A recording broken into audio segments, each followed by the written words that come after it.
ja nad ei saagi nagu siis kolmes joonest nagu eriti edasi, et oleks kuidagi surunud, et siis nagu me hakkab keerutama ja ongi kogu rünnak nagu läbi sellega. No, see ongi nagu teie idee või? Meie idee on ikkagi kaitsta korralikult 24 sekundit, et vastane teeks kas raske viske või lihtsalt palli kaotada ja sellega kontrarünnakutega nagu ära karistada. Kahes mängus on see meil õnnestunud. Kahes on veel vaja, et õnnestuks.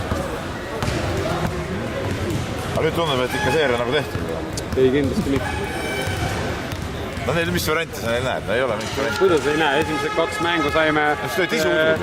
No udud või mitte, aga selles mõttes ikkagi seis on 2-2, et praegusel hetkel on võistkonnad ja võrdsed, et siin ei ole kellega mingit eelist anda. Ja finaalseerias ei loe siin midagi, kui mäng jääb lõpu peale, siis see väsimus kaob nagu pühitult ja mõned pallid lähevad sisse ja siis energiaga tekib. Sa ütlesid ka, et võrdsed võistkond, Visnap ütles ka korra, et võrdsed võistkond finaalis. Aga võrdsed võistkond mängus ei ole niimoodi, et 2 mängu järjest saab üks täielik pakki teisele. Võib-olla küll.